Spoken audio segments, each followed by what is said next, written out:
Hi, welcome to my channel. Today we're going to be doing a mid-year curriculum review and just kind of let you know how everything's going for us, what we're liking, what we're not liking, what we've changed, and all that kind of stuff. So if you like this kind of content and other homeschool and kind of just lifestyle content, please remember to subscribe and let's get into this video. So as you can see, we have a baby joining us. Well, you know, his head right here. He wasn't very happy trying to take a nap by himself. So he's hanging out with us. So I'm gonna try to show you stuff as we go along. We'll see, I'm one-handed for the most part.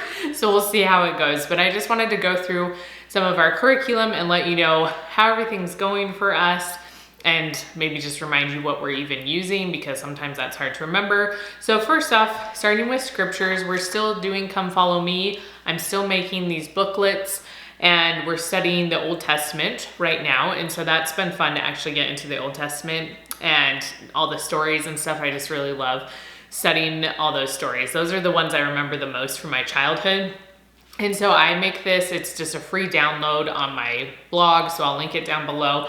And I also have been doing bingo cards with it, and my kids really enjoy that. So we go through and, you know, we'll talk about like Rebecca or Isaac or something, and I'll give them a hint, and then they have to find it on their bingo card, and then you can have a prize if you want, and you don't have to. But this has been working well for us. It's been a little bit of a lull this month. We've still been doing some scripture study, but not as much, just because everything has just been a little bit crazy with having a baby and trying to figure out our new schedule right now. But scripture study is going well, and actually I really am enjoying the Old Testament. And then for math, so one of my oldest is doing Beast Academy. So he just got his new books, not like we already had them.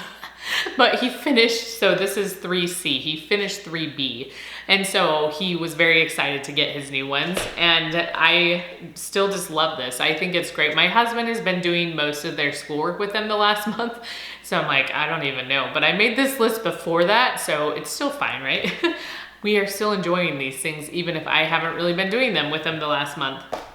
But it has the guidebook right here. Let me see if I can hold it up for you, which is it's a comic book type of a format to teach them the math. So that's always fun for him to read. And then obviously he could keep that and still look through it. And then he has this book here. And he also my husband does economics with a minor in math. You know, it's just heavily with stats and data and all that kind of stuff and research. And so he is really good at math. And I have always loved math, but some math is still way too hard for me. But just the other day, our son was like, well, I want to do math with letters in it. So algebra and stuff. In this book, it started with some very simple algebra and stuff, and he has really been enjoying it. So that's been fun for him. It's a little bit more of a complex math. And so you're probably a lower level than you think, just because it's a little bit harder and more advanced math. My other 3 kids, even my preschooler, are doing the Good and the Beautiful math. So I just pulled out math 3. So this is my 3rd grader. My 1st grader is doing math 2, because we didn't try math 1 from the Good and the Beautiful, but the math we were doing previously was way too easy for him. And math 2 is almost too easy for him. There's some things that are a little bit hard and some things that aren't. But I cannot say enough good things about the Good and the Beautiful math. And I started doing, is it the kindergarten one with my preschooler? And it actually is very simple. It just starts out going through numbers and stuff. And she's actually been doing a really good job, even though she didn't know her numbers super well. And we just only do maybe 1 or 2 pages a week, just depending on what we can fit in, and it only takes a few minutes.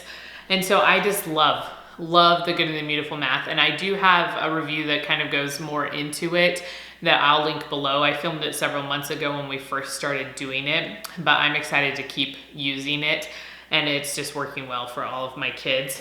And then for reading, we haven't been doing as much. We're gonna change a few things up, which I'll get to in a minute. But I've just been letting my older 2 pick books that we have to read, and that's what they've been doing for their reading time. And then we might ask them something about it. Sometimes we have them do a project. Honestly, I'm not great about it. I love math, reading stuff. Like, I like reading. Reading comprehension, language arts stuff's not my favorite. so it's not my strong point.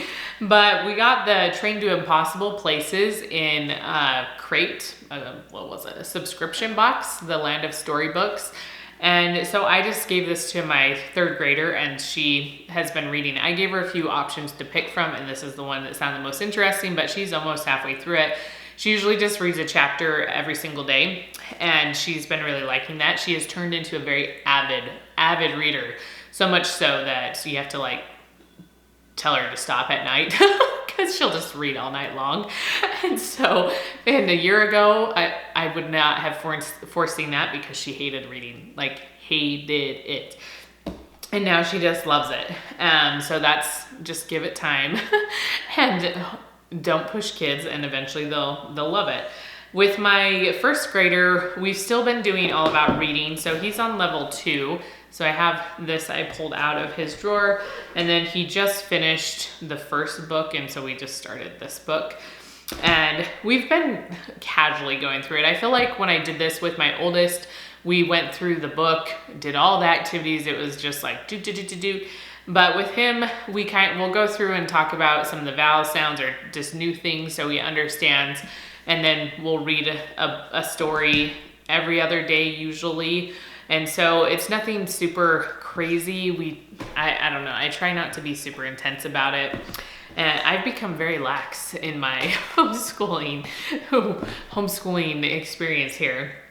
And then for handwriting, we're still using the Good and the Beautiful handwriting, and it's actually been going really well. My kids usually will work on handwriting when we do group work. I can talk, it's fine, I'll get it out.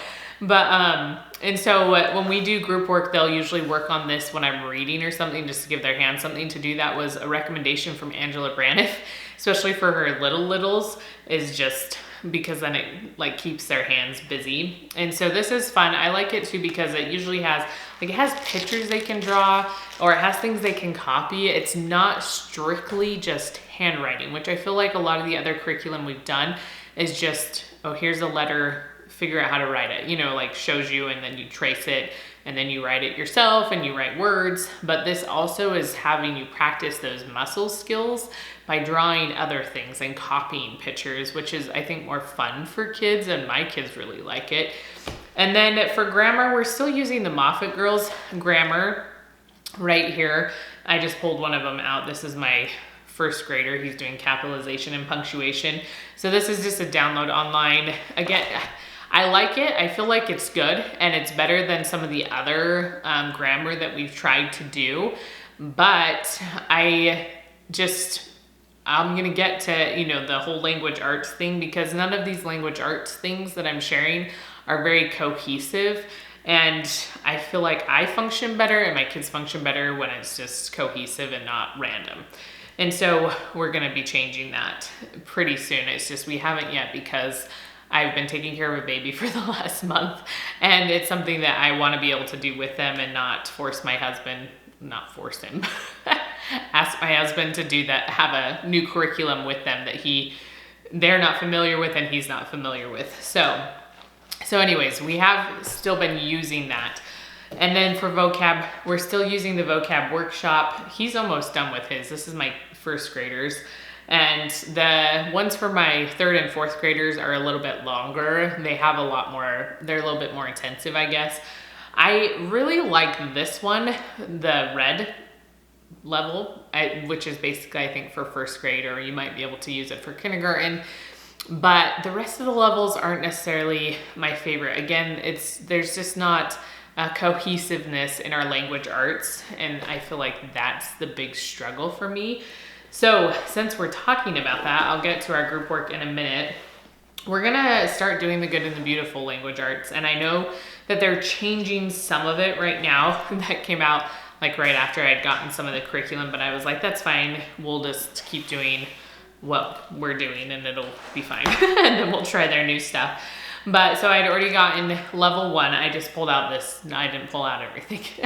But so I'm gonna start doing this with my first grader, start working on level 1. Since we haven't been doing too much intensively with language arts, I feel like I'm not sure where to start my kids, because I'm like, well, they know some stuff and then they don't know other things because it's been a little bit random, right? So having a cohesive curriculum, I think, is going to work better, because then I'm like, okay, they can see where things work across subjects. And with spelling, I forgot that I didn't even mention it. We just kind of stopped doing spelling. We were doing spelling UC, I believe. Yeah, I wrote it down. And we just kind of stopped doing it because it just wasn't working very well for us. And I didn't have anything for my oldest that was working well.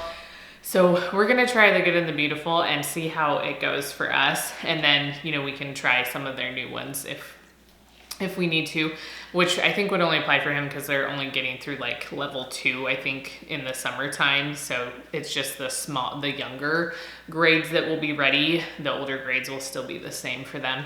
So I have that one. And then I got level 3 as well, because again, I didn't know where my older 2 kids were at. They're kind of at the same spot. And so even though they're a grade apart, I was gonna just do them together and have them do the same curriculum, because I feel like they're in a similar spot. And since my oldest is autistic, we might have to adapt some of the stuff anyway. And so we'll see how it goes with level 3, and it'll kind of help me gauge where everybody is. And with that, I ordered more handwriting because they'll get through the ones they have. And my 3rd grade girl really wants to learn cursive.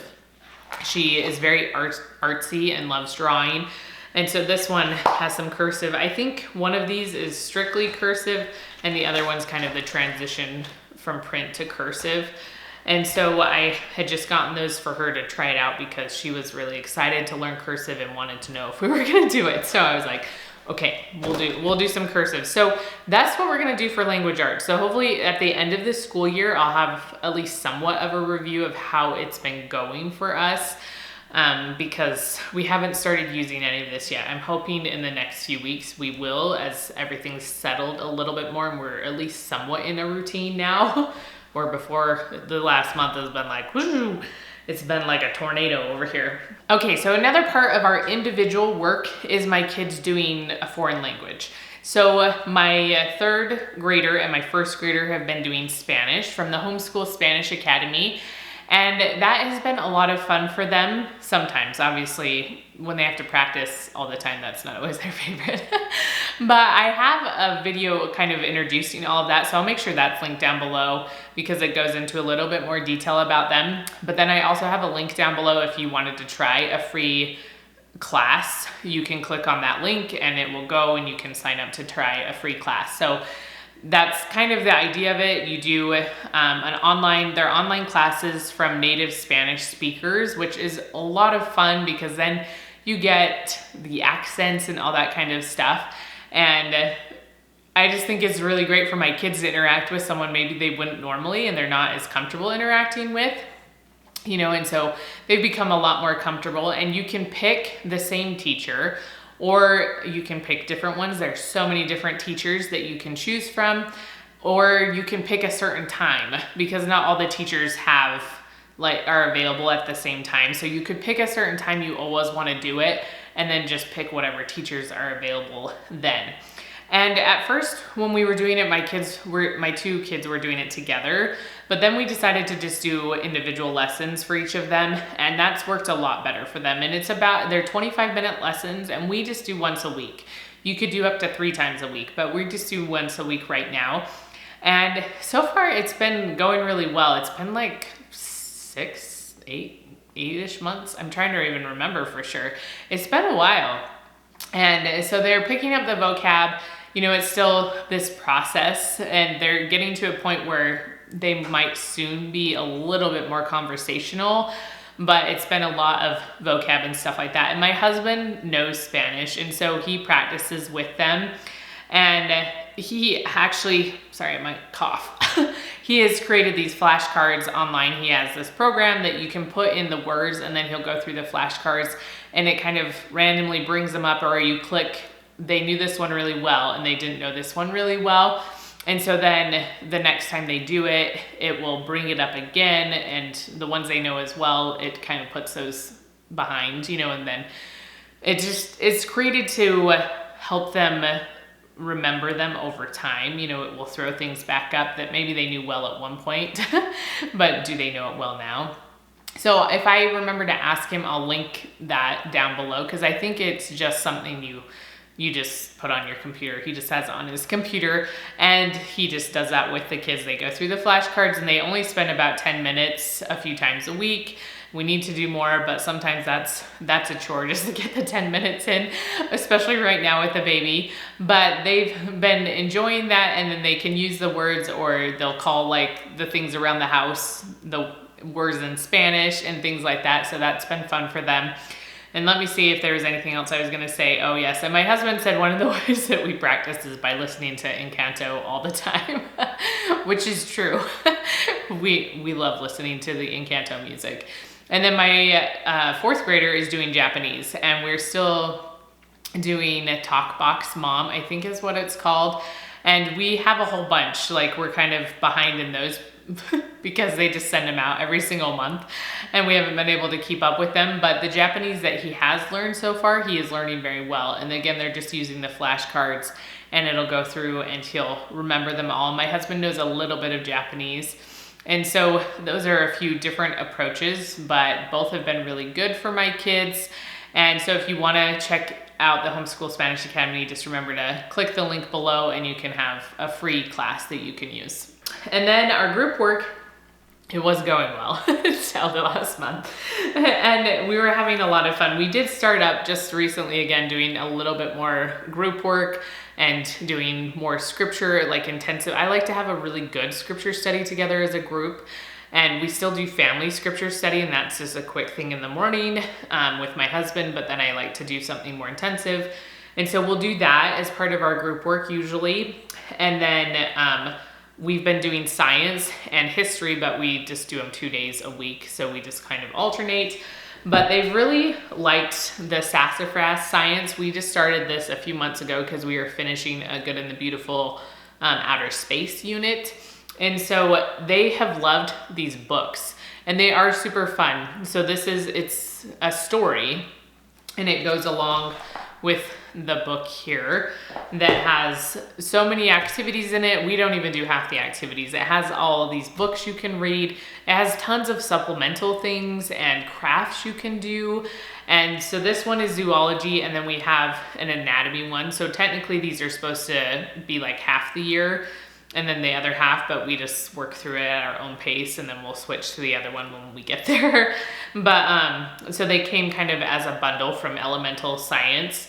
And this book goes along with it, so it'll have you read a certain amount, and it's following these kids and their adventures as they meet a whole bunch of different animals. And so then we'll discuss the animals and stuff, and that's been fun. And then history, we're doing the Good and the Beautiful Year 1. And this was the first time we've used this. Again, this is the first year we've used anything Good and the Beautiful, and I have loved it so much.